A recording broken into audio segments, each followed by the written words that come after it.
Good morning, and thank you very much for joining us. I am Yori Folani. Today, a few days later, after the President had presented the 2023 budget, it's been called a record budget, 20.5 trillion naira, designed to address critical issues and lay a solid foundation for the incoming administration. You know what it's all about. Okay, so we should be looking at it. We'll be asking a couple of experts what they think about it. It hasn't got, so far, I think you also see, it hasn't been, the experts that have commented on it have not been as enthusiastic, perhaps, as they could have been. But we'll find out from this set of experts that we have this morning how they see it. Dr. Muda Yusuf is the Chief Executive Officer, Center for Promotion of Private Enterprise, CPPE. He's a former DG of the Lagos Chamber of Commerce and Industry. A fine morning to you, Dr. Yusuf. Good morning, sir. Thank you very much for making time for us. And in-house, we have our friend, which is not to say that Dr. Yusuf is not our friend. He's our friend as well. Muktar Mohammed. Mr. Mohammed is an economist and CEO of Finance with Muktar. As always, Muktar, great to have you on. Thank you, Uncle Yori. Indeed. Let me start off with Dr. Yusuf. I was just saying there that it seems to me all the reviews that we've seen so far from the experts, they're not very happy or encouraging about the budget. Just hold that for a while we play a package that went out the day after the budget was presented, and then I'll come to you. The eighth and final budget presentation by President Muhammad Buhari as his administration winds down in another 7 months. The President of the Senate commends both arms of government for the return of the budget cycle to between January and December in the last 3 years. Ahmed Lawan and Speaker Femi Gbajabiamila acknowledged the trouble with the nation's economy arising from dearth of revenue. But the massive stealing of crude, which has impacted negatively on the nation's economy, leaves much to be desired. They insist crude thieves are enemies of the country and should be treated as such. The thieves have declared war on our country and our people. I strongly feel that we need to take the necessary measures to stop the thieves immediately. Otherwise, our economy will be completely devastated. Also, our efforts to provide the necessary infrastructure and diversification of the economy would both be thwarted. It is time to take drastic and desperate measures against the thieves.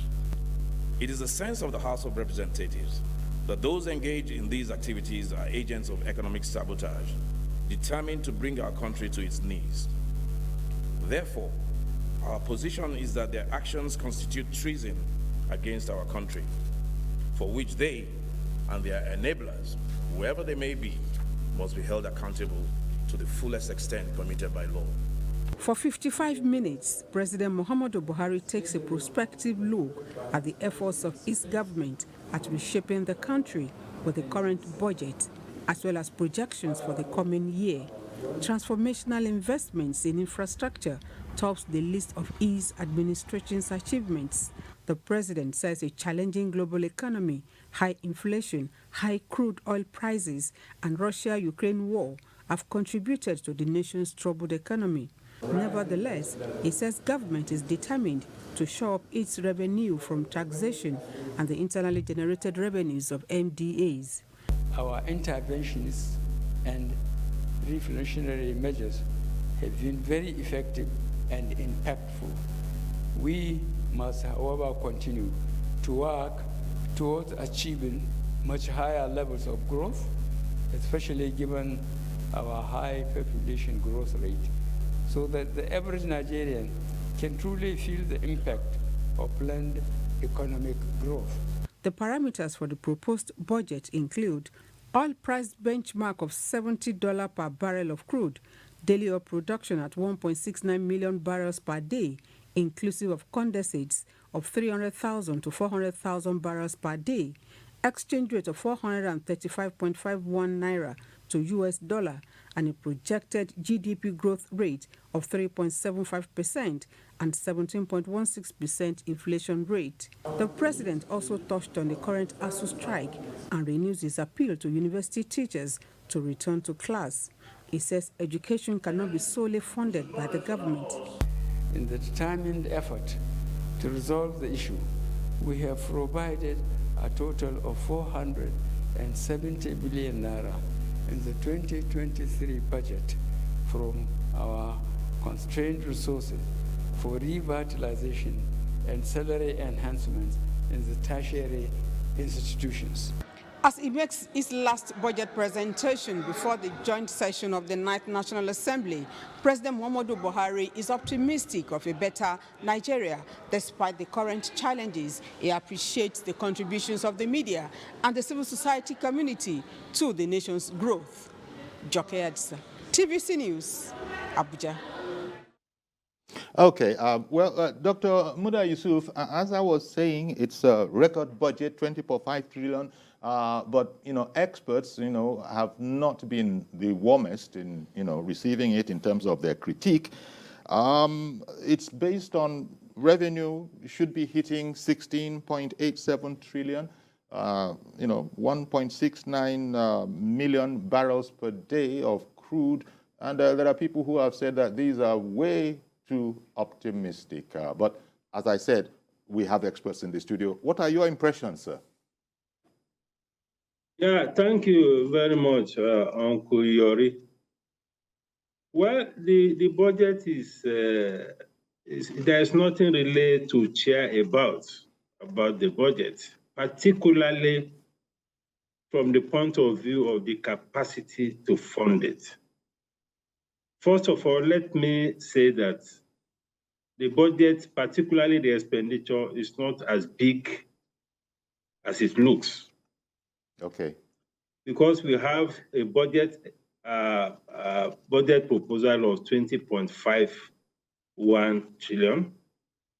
We have a debt service payment of 6.3. So if you are talking about expenditure, by the time you take the 6.3 trillion, because the 6.3 is part of the 20.5, by the time you take it out of the 20.5, you are left with just about 14 trillion. So the amount that is actually available for proper spending in terms of capital or recurrent expenditure, that is non-debt, is actually about 14 trillion because you have a debt service of 6.3 trillion. And the thing about debt service is that it is first line charge. What that means is that whatever revenue comes in, one of the first obligations that you sort out is your debt. That is one. Secondly, even the revenue, from the track record of revenue performance in the last few years, the best we have had is around maybe 60% of target. Now, so if you are talking about a revenue of 9.73, that's retained revenue to the federal government is 9.73. You'll be lucky if you're able to meet 70% of that. So even if we meet 70% of that, that means that the deficit that we have been told exists in this budget, which is 10.78 trillion, will be far more than that. The long and short of this is that this budget is going to be funded almost entirely from borrowing. There's a borrowing proposal of 8.8 trillion new borrowings. We already have a debt profile of almost 43 trillion. So by the time you add this 8.8 to it, you'll be talking of a debt profile of about 50 trillion.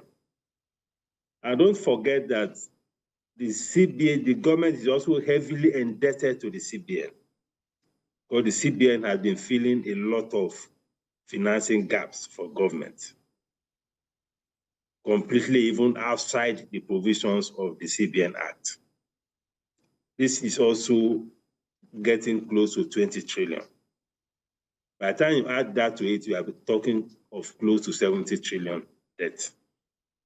So what we are looking at is a legacy of very huge financial burden, both for the people and for the incoming administration. Okay. One moment. So there's a major issue. Yes. I beg your pardon for interrupting you, Doctor. But I wanted to, bring that into our studio and get Muktar Mohammed's comment on this particular aspect, that it is this is a budget that is almost entirely going to be funded by borrowing, and it's quite frankly, tell me the implication of that, especially against the backdrop of the president saying that it was designed to lay a solid foundation for the incoming administration. I see nothing but a dead weight around the neck of the incoming administration. Yeah, Dr. Muda have really broke it down. The other thing he didn't say as part of the debt is that the debt, especially the foreign debt, is estimated at an exchange rate of 433 naira to the dollar. And that, even with the CBN, there could be another tactical devaluation of the currency as we go further to bring it to uniform level. Or so definitely, if that happens, which we know might happen, we could see the debt profile again rise, especially with the foreign debt. So it's all about just presenting a budget so that it won't look like, that's how I feel, it doesn't look like we didn't present a budget. Because if you go to the antecedent of budget presentation in Nigeria, or budget, when you present the budget for the incoming administration, let me tell you what will happen. When the incoming administration, the budget is supposed to run in January, and we will have to give it to this president, whether we agree with the way they rush to present the budget without doing due diligence, but they make sure that the budget is passed into law by January 1st. Whether it's a lot of things might go wrong, the president will say, let us just pass it up, then we start patching those things. We're seeing the exchange, the crude oil price at 17 naira per barrel, which should be exciting, but you trust the legislators will say, look, you know what, crude is already $90 per barrel, we are not going to go, we don't think it will come, they might hike it to $80 or $75 or $76 like they normally do. There's never been anybody that be presented to the House that they don't increase the crude oil price. So they will tell you that will help also in reducing the budget deficit that Dr. Muda just talked about. And then again, they will still include their own project, some other project that they felt. So what will happen is that by the time the budget comes to run in January, you know that governance has taken the back seat.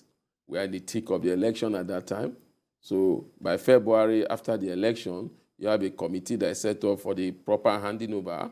So what you will see is that between January, February, March, April, there's nothing that is happening. So the incoming administration comes in May, and if their record is anything that will sustain, you realize that they will not send the supplementary budget and give him another name, and then they start all afresh with their old type of. So it's not anything to celebrate. It's just we need to have a budget for the incoming administration so that they could have something to present again when they come in for a supplementary budget. If you look at the budget, like you have said, borrowing, and they tell you they are borrowing for key infrastructure, they tell you they are borrowing to build infrastructure.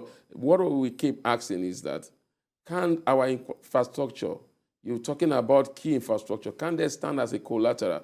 Where is the PPP, public-private partnership?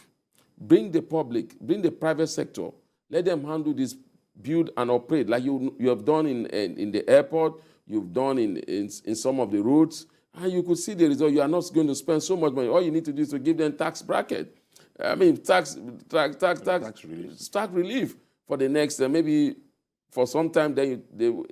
But the government is looking at revenue. So it's not looking at how can we bring the private sector so that they will not be able to pay tax. So they're always looking for a way to tax the private sector more. Like I said, again, even tax Nigerian the more. That is why at a point they said for every call that we make, we should be paying tax on it. If not for the intervention of the Minister for Digital Economy that said, it doesn't work like that. So you see a government that is not innovative, a government that does not think out of the box, a government that is just interested in, we need to do projects. How we get the money to do the project, that's not our headache. let the incoming administration come in and deal with that. Wow. That has been the stake. He's saying about 50 trillion outside of CBN. And like he said, CBN has been, why we are even saying that there's an economy now, you must give it is because the CBN have been able to go into places that we expect them not to be there. They are doing direct intervention in Texas, direct intervention in rice production, those are not things that the CBN Act does not permit them to do. Like Dr. Muda said, the CBN Act does not even permit them to even give government money. They're supposed to be an independent body. And even if they do, government is supposed to pay from their revenue. He's saying about 20 trillion. So you've seen that economically, we've just gone from one crisis to another. So I pity the incoming administration. I do pity them. Well, it's been a scathing sort of review, but then it's not, in isolation of what other experts have been saying. Dr. Muda Yusuf, the other thing that most ordinary Nigerians will be able to pick out of this particular budget presentation was that fuel subsidy, the whole fuel subsidy issue, that they intend to, keep it only until June. But I have heard, I think I've read that the National Assembly is saying, well, that's as far as you're concerned, but we are going to be pushing it, at least to the end of the year. Speak to us, please, about this whole fuel subsidy removal aspect, because that is what a lot of Nigerians will relate to, even though everything else also concerns them. Yes, the fuel subsidy issue is a matter that we have been, it's like kicking the can down the road for so many years. Now, the proposal that is on the table is that the president also wants to kick the can up until his exit. And of course, that is easy to do. But when it comes to activating that decision, it's not as easy as people talk about it. Because if by middle of next year, when this president will have left, I don't see how practical it will be for a new government to come and suddenly remove the entire fuel subsidy.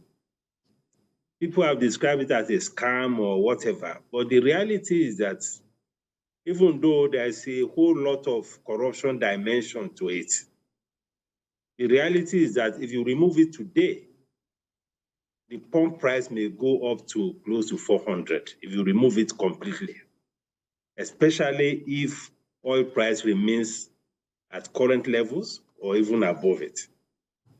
So it may not be so practical. I think that is the argument of the National Assembly, that the president will push up the thing up till the time he's leaving and now push the responsibility to the incoming administration to immediately remove it.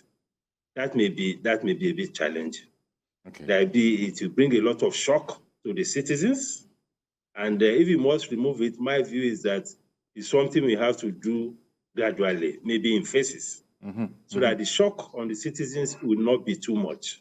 Okay. Because as we speak, we know what the poverty situation is. No matter what we say, people say that the poor don't consume petrol, but it has a cascading effect. Once petrol prices go up, we are talking about moving up almost 100%.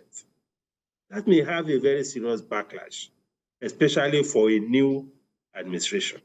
So I think that it's something that needs to be reviewed. We can look at phased removal of it, but what is clear is that the subsidy thing is not sustainable.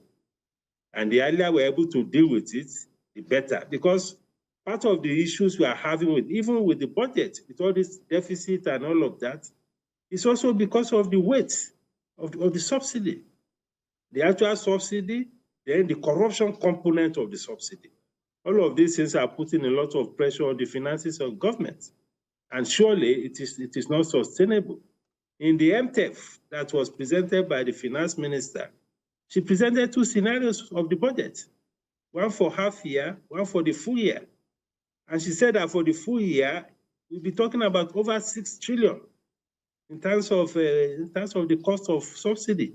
And if we go with that scenario, We are not going to have any capital project at all for 2023. That's what she said. So the earlier we deal with that, the better. Then we have this problem of oil theft. Happily, the government belatedly is now doing something about it after so much harm and damage have been done to the economy. Many of the oil companies have left. But you can see the scale of the destruction and the damage that has been done to the entire ecosystem in the oil producing area. This will also take some time to actually bring on board. I was listening to a report recently, also that they discovered about 40 different tapping points on just about 4-kilometer pipeline. That is massive. So if we're able also to deal with that, we'll be getting somewhere with ensuring fiscal sustainability. Then we need to create the environment for investment to come into this economy. Okay. It is through investment that government can rake revenue. If the policy environment is not right, if your foreign exchange policy is not encouraging investment, foreign investments will not come. You know, even the president was talking about getting private sector, and my colleague in the studio also talked about it. But if the policy environment is not right, it is difficult to get investors to come. Indeed. So we need to also create the environment for the investment to come so that, because there's a correlation between the size of investment and the revenue that the government is getting. Okay. Muktar, you had made the point about it's almost as if this budget was presented so that it will not look like we missed a beat and we didn't present a budget. Almost, yes. You know. But look, 10.78 trillion deficit. This is going to be funded by borrowing. I've heard experts say that on its own, in principle, there's nothing too badly wrong with borrowing. But as Dr. Muda was saying in there, if investment is not encouraged, in fact, what has happened to investment is the opposite of encouragement, where does that leave us? It leaves us in a very difficult situation that we are now already. I mean, maybe we'll say we'll go into a worse situation than where we are now. Just like he said, I have the opinion that this was the first administration that Dr. Muda was saying that it will not do the new administration any good to just come in and remove fuel subsidy. Maybe he has forgotten that when Buhari came, the first major thing he did was increase the pump price of petroleum product, and there was no one single demonstration. This is the only administration that have jacked up fuel price. Okay.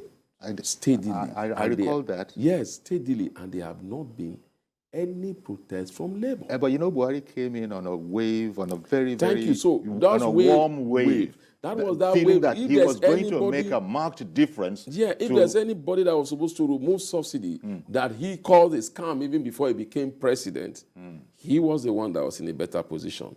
So the National Assembly also are playing to the gallery because maybe some of them are planning to come back to the House. If they have the interest of this nation at hand, they will not be saying we must make subsidies stand for the next 1 year. Because like what Dr. Muda said, we're talking about 6 trillion. And we are putting a deficit of about 10. So if you are not doing subsidy, if you are not, that means you 6 trillion in debt servicing. In debt services. No, I mean, no, the debt services is about 8 trillion. Oh. 6 trillion for subsidy payment. You remember the minister gave 2 scenarios. Okay. Even though the debt servicing itself was put at around 6.3 trillion. 6.3, yeah. Yes. 6.3 trillion. We are talking about subsidy of about, he said if it runs till the end of the year, we have a service of 6 trillion for subsidy alone. So you can imagine if subsidy is not there, that means we say our debt services should not be up to 6 trillion. Now, looking at that scenario, now looking at gradual removal of subsidy, even if it is 50%, because what we are saying is that you are robbing Peter to pay Paul. What you think the people are, the ordinary people are not the one that will, they are not the one enjoying the subsidy. Then go to the price of diesel. This price of diesel has gone up. And all the production, all the companies in Nigeria, because of the poor power situation, use diesel. So this is about 800. So definitely the ordinary Nigerians are even suffering more because the price of goods and services have gone up. So when we say that you don't have the political will to do it, the new president of Zambia came in. The first thing he did was to remove subsidy. So you need to have the right economic team to deal with the monster cost subsidy that is involved in a lot of corruption. Because up to this moment, we don't know how much consumption of fuel do we consume. Even when the economy is so bad, it's like only in Nigeria we have more cars because our subsidy keep getting higher by the year, even when economic situations are getting worse. So what it tells is that it is the government themselves that are buying more cars. It's either a sitting governor is giving emirs 20-something cars, or they are changing their fleet of cars. So definitely it's the government that is still enjoying more of the subsidy. So definitely if we have to deal with our economy, we need to remove subsidy. Whether gradually, but like he said, it's not more sustainable. It's making some other people very rich to the detriment of the ordinary Nigerian. They are not enjoying any subsidy. Because even, let me give Lagos for an example. Once there's even rain, the cost of transportation goes up. Some of the cars that take people from point A, let's go government car, BRT, they use diesel. They've hiked their price too because of the cost of diesel. Indeed. I've got to go on a break now. But Dr. Muda Yusuf, please stay with us. Also in studio, Muktar Mohammed. We'll take a break. We'll be right back. Welcome back. We're looking at the 2023 budget, a record budget, 20.5 trillion. But we're looking at it with a couple of experts, Dr. Muda Yusuf and Muktar Mohammed in studio here. Good morning, Mr. George, and thank you for holding on. Go right ahead now, please.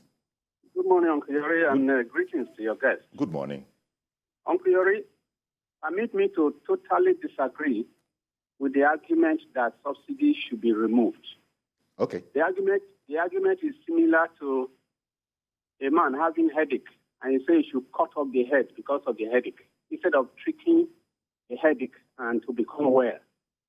This was how our financial experts were coming to your studio to argue for the removal of subsidy on diesel. Today, diesel is approaching 1,000 naira, and we know the economic hardship it has put on Nigerians. I have never seen a government that does not subsidize economic life for its citizens. We have oil in abundance in this country.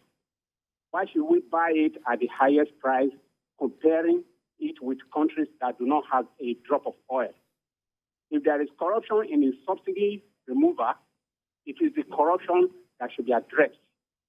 By removing it, you are going to make the ordinary man in the street to be the victim, and he is always the victim. The same people that the 2 levels of exchange rate is benefiting will be the ones that will be benefiting on these policies at the detriment of the ordinary man. America is the biggest economy in the world. They subsidize life for their citizens. They give them, they are even country loans for their students. They give them all sorts of allowances. They give them, you can see what Biden is doing in the health sector. That's the biggest economy in the world. Why is it that everything here must be commercialized at the detriment of the poor person? And when the effects are coming, the ones who are arguing, if they are comfortable, they will stay clear. I'm so sorry to disagree with the argument going on in your studio. Well, all right then. Thank you very much for calling in, Mr. George. We do take all shades of opinion, and thank you for contributing that. Dr. Muda Yusuf, all of this record budget is based on what? Like something like a figure of 1.69 barrels per day. And I don't know, I have read other experts say that there's no way they know that 1.69 trillion is a realistic million barrels, I beg your pardon, is a realistic figure or that it can be got. Give me your impressions on, because people have also criticized that this whole budget is based on one single thing, and that is oil. and we're looking at projecting 1.69 trillion. What do you feel it is overly optimistic?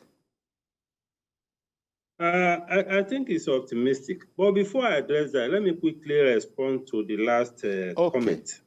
Okay. Yes. The issue is that the subsidy, because the subsidy has to be, if you are applying it, it has to be something that is not prone or vulnerable to abuse. Yeah. It's not vulnerable to corruption. For instance, if you are subsidizing education, maybe primary education, for instance, secondary education, the targeting is much more effective. You can't transfer the benefit from one person to the other, or you have a situation where the rich is benefiting more than the poor. Eventually, it is the poor that benefits a lot more. If you are subsidizing things like agriculture, it has to, because there's a whole lot of people lower the ladder that are involved in agriculture. And it will also help in the area of food security. But the challenge with this continuing support or subsidy on fuel, there's a major, apart from the corruption component, because it's highly vulnerable to corruption. That is one. And when you have this kind of leakages, invariably, the common people suffer because the resources that the government will have used to support the people will have been lost. Secondly, and more importantly, is investment.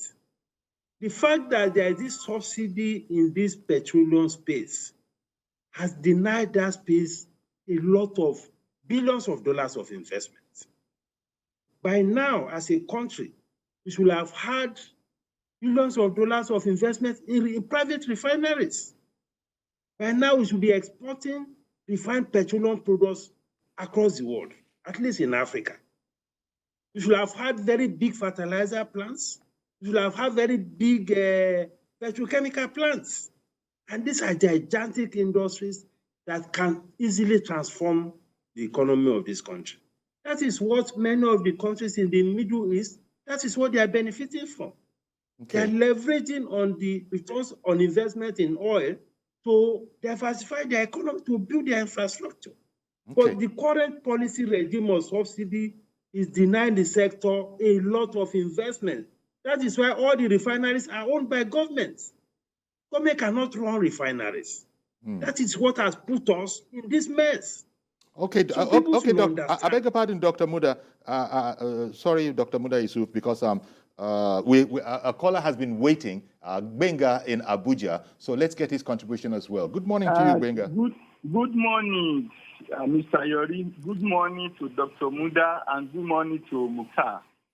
I want to ask them, if they are in the economic team of the government, personally, would they advise the government to remove subsidy, looking at our level of inflation and hardship we are facing now? Number two, if not, what would they advise the government to do? Retaining the subsidy and still be able to make sure that they are not borrowing 6.something trillion naira for subsidy.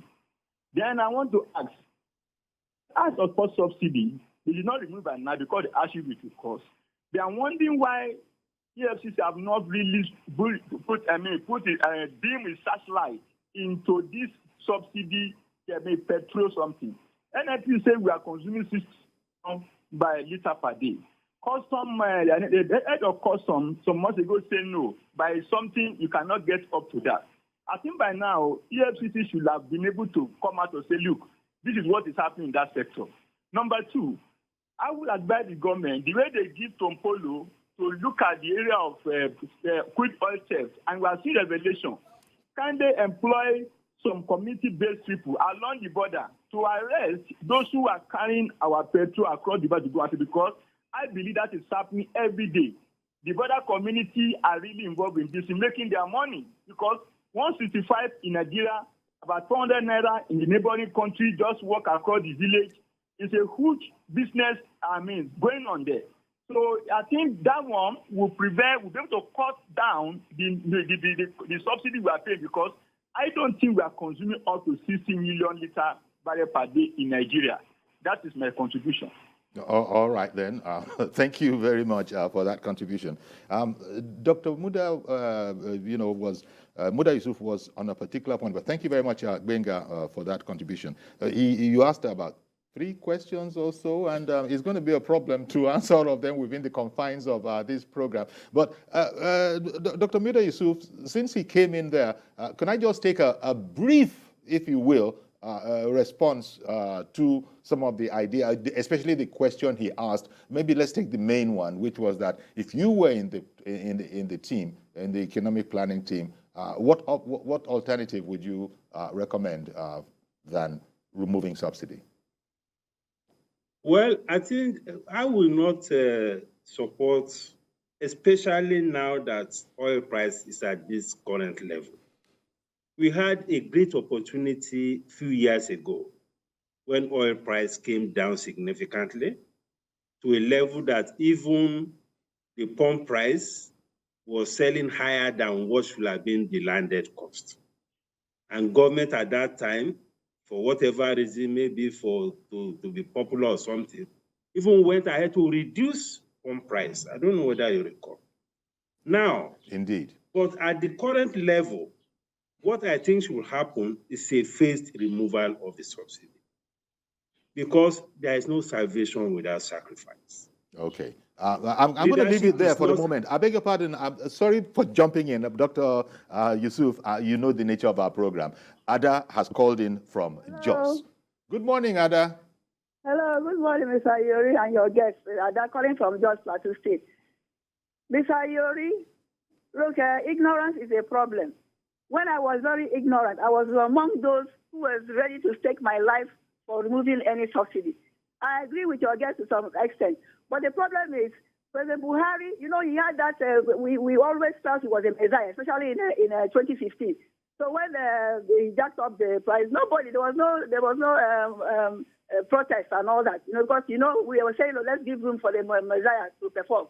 Unfortunately, we were disappointed, you know, but all the same. What I was trying to say here now, it is very unfair for him to want to remove that subsidy, and then just a month or two, the incoming administration will come. You know, it's really sad. He is the one that can do it, not completely. At least he says it. He can even do it now, just a little now. Once there is a big gap between the price and what we have here and the neighboring countries, it's difficult to stop it because of the kind of structure we have. You know, there is massive corruption. The story I was following, they said that the debt servicing ratio to revenue in Nigeria is about 119%, and it is the worst in the world. Whatever that means, that's what I saw. You know, so it's ridiculous. So then there's high. You know, Nigerians are very resilient people. We are ready to suffer if those at the helm are also ready to suffer, but they are not ready to make any sacrifice. We are the sacrificial lamb. How can you be spending almost over 80 billion to service the presidential fleet or whatever it's called? And that was one of the things he told us he will cut down. He will sell off some. That did not happen. You know. Then the cost of governance is so high. Even campaigns, you see them flying in with 15 private jets. You know what the hell is going on? So that is what is making us feel that what is it? What is happening in Nigeria? Everything. If those at the helm are also suffering, are willing to make sacrifices, we make that sacrifice because, you know, they cannot not be any game without pain. But it's just that the way they are living, the flamboyant life, ostentatious living, that is the issue, you know. All right, Ada. I don't know this country. I don't understand where we're heading to. It's really unfortunate. Indeed. And the National Assembly has not helped matters. They are just whatever this is a rubber stamp of National Assembly. I hope the 10th one will be different. And my happiness in the next one, Mr. Lori, let me say something. My happiness in the next this thing is not even about whoever wins. The way it is going, the National Assembly will not be dominated solely by two dominant parties. That is my only happiness. So we won't have a rubber stamp National Assembly. All the same, let's not give up, and this country shall be well. Okay, man. Thank you very much, Ada, calling in from Jos. Muktar, let me swing to you because, Benga in Abuja, he asked so many questions together. But, Dr. Muda Yusuf has said that, you know, in a summary form, that he would rather a phased kind of removal. Now, because the whole question of fuel and, you know, that's connected to crude and all of that. Now, 1.69 million barrels per day, Dr. Muda has said he feels that's optimistic, but he hasn't had the chance to enlarge it yet. But this brings to mind the revelations, the oil theft that we've been hearing. Tompola, when that is now, I don't know if Chief Security Officer. Is he the Chief Security Officer of the pipeline? And he's been, the social media is agog with pictures of how they have been stealing oil, and I don't know how significant do you think the savings will be, the enhancement of our matters, if with this Tompolo, initiative? No, it's not an initiative. Success. 4 billion naira per month, I understand, is the nature of the contract that is causing trouble in his area. But the man has quickly gathered everybody together and said, no, we're all in this together, and he will reach out. I think that was the expression. I will come to Mr. Benga's question, maybe but let's look at Tompolo. Yes, and his results. And his results. But let's look at if this result should have happened 8 years ago. Tompolo, this contract is not new. That's what nobody is talking about. Remember that when this administration came to power, there was a contract that was given to Tompolo then to manage the pipeline. This administration came to power, the president revoked that contract and said he believed that the Nigerian Navy, who should be the ones to guide the pipeline, should be given that responsibility. They even declared Tompolo wanted, even went to his community, and a lot of his kinsmen were being murdered, were being killed by security agents. Tompolo himself became a fugitive. Nobody knew where he was. In short, Tompolo is now coming out after 8 years. We are seeing Tompolo publicly after he was given the contract to handle. So, if you know that now he's not discovering all the loophole, so why didn't you ask the previous administration, why did you give Tompolo this contract? Governance should be continued. So maybe we wouldn't have been here. Would have been say more than 2 million barrels of crude oil. Like he said, that's very optimistic. Very, very optimistic. The 1.69 figure. Presently now we are doing 939. 939, that was the last one. So maybe with the magic word of Tompolo and the NNPC that said that the pipeline had been running in Nigeria for 9 years.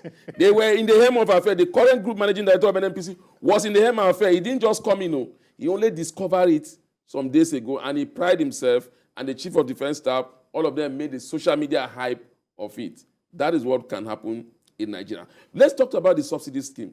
He's saying, will you be in the economy team? I will say, let's look for better subsidy, because both the rich and the poor need subsidy. It's not only the poor that need subsidy. The rich need subsidy because it's the rich that are growing the business. They are the ones that are running the private sector. So if you deny them subsidy, the poor will pay through the back down by paying high for goods and services. What are we talking about subsidy? You look at your critical, like Dr. Muda said, look at social investment. In other terms of the world, we could say, okay, let's give the UK, for example. UK say we are going to do subsidy on electricity. Electricity is going to affect everybody. Companies, electricity is going to cost £5,000 during winter for each household. They said, government said, we'll pay £2,500. And then other ways we can help the people is that we will now even bring down some taxes. That is subsidy that is attached with value. Yeah. Why is government not looking at? Might you say that that's a matter of life and death for them over there? We don't have winters. People will die. Some people, if they don't have heating. Currently now, some people are paying so much for electricity. Yeah, exactly. Government have removed subsidy from electricity. Companies don't even have the electricity. The president of Zambia, when he came in, he removed subsidy for petroleum, but he did not remove subsidy in diesel. He said subsidies should remain because most of the companies are using diesel so that the cost of production will be low. Okay. Another angle we are not looking at subsidies is that the price of subsidy, the price of this commodity jacked up immediately it came to the Nigerian water because of NEMESA will have to take their own, custom will take their own, government will collect value-added tax. Have you looked at that point and say, government, come, take a bite of your revenue? How much will that save? Okay. Hassan in Lekki has been waiting for a heck of a long time. Good morning to you, Alhaji Hassan. Please go ahead now. Mr. Yori. Good morning, Mr. Muktar and Mr. Muda Lawal. Please, let me make some clarification about this or the whole discussion going on. Look, there is nothing wrong with subsidy. There is nothing wrong with subsidy. But there are a lot of wrongs that goes with the fraud that goes with the subsidy. Why is the government not going after the fraud in the subsidy and going and making subsidy a point of discussion in Nigeria? Subsidy is legitimate. It's a way of easy life for each and every one of us. The countries that are in charge of IMF and World Bank are the champion of people telling us that we should remove subsidy.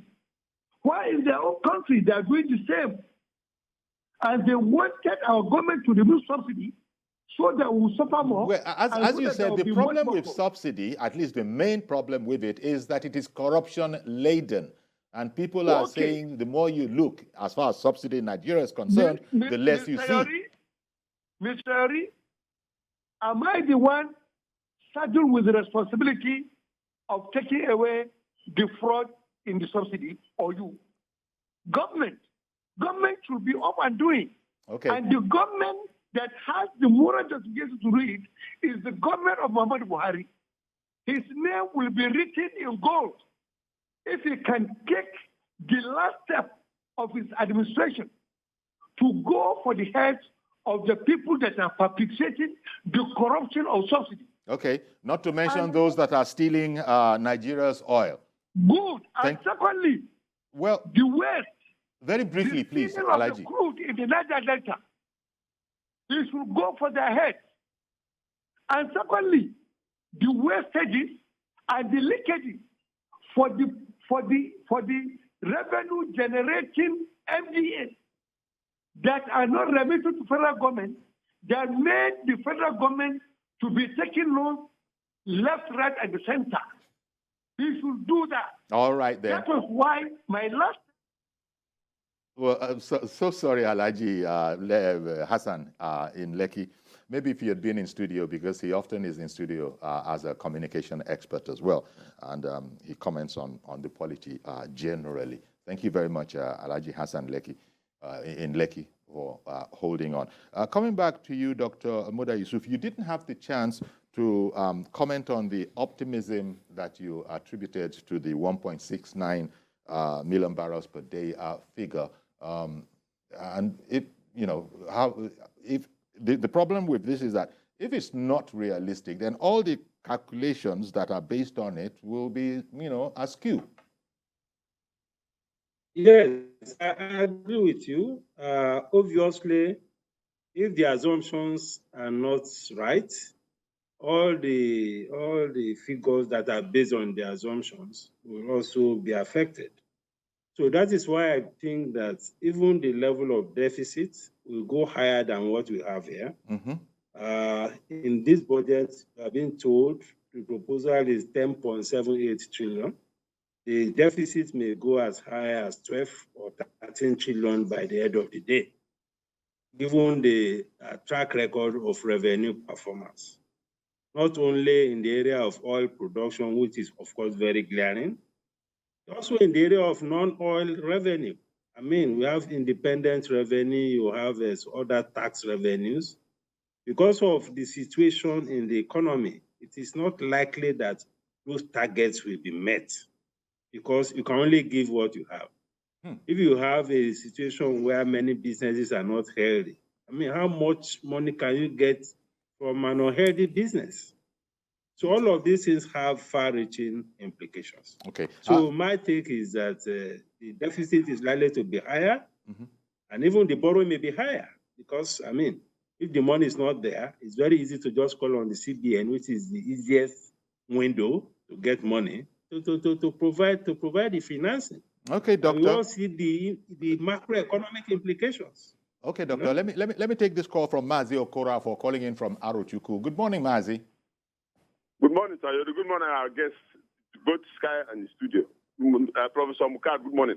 You see, we are in a country where we have NNPC without a refinery. It's very, very funny. It just looks like that. How can you have an industry? You don't have raw material, you don't have anything, and you say you are producing. What are you producing? Now, let us look at the scenario, what is happening now. The boys in the creek, they call it at South Refinery. They are telling us that kerosene Nigeria is using today are being produced by them in the creek. Please, gentlemen, please, can any of us tell us which refinery do Nigeria produce kerosene? Now, the NNPC to come to place on this program, tell us, when did they import kerosene last into this country? The kerosene Nigeria is coming from that refinery. Can Nigeria convert all those? Look, subsidy or no subsidy, the only people that suffer this subsidy is the poor people. International momentum have told us, the World Bank has told us that it is only the poor people that suffer all this subsidy because of climate crisis, because of economic crisis, because of social crisis, because of emotional crisis. So, if you remove subsidy in Nigeria, you are creating more problem. Nigeria should look for something how to cushion that by putting all these refineries into use. Where they fail to do it, they are just creating more problems, saying also that does not have any meaning. The poor man will continue suffering as long as there is no refinery in Nigeria, as long as kerosene are coming from the creek instead of NNPC. So it's very, very funny. If I have my way, everybody in NNPC should be removed, transfer them to other ministries, and bring people from other ministries and put to NNPC, and let us whether we can get a good sound and so Nigeria economic balance. But as long as those cabals are there, we are not going anywhere. Let us not confuse ourselves because we are just dangling. Good morning. Good morning, Mazi. Thank you very much for calling in. We've run out of time, and quite frankly, I won't say I didn't expect it because it's a massive subject, and the confines of this program, less than an hour, can barely scratch the surface. However, we did get, in my opinion, some, incisive perspectives from our guests this morning. And in connection with that, I want to thank you very much, Dr. Muda Yusuf, CEO, Center for Promotion of Private Enterprise. Thank you very much, Doctor, for your perspective. Thank you. Indeed. And, thank you. Of course, the same, appreciation goes to Muktar Mohammed, Economist and CEO, Finance with Muktar. Thank you very much, gentlemen, for coming on the program. So that's our program today. Please join us tomorrow for a fresh edition. I'm Yori Folare. Bye-bye for now.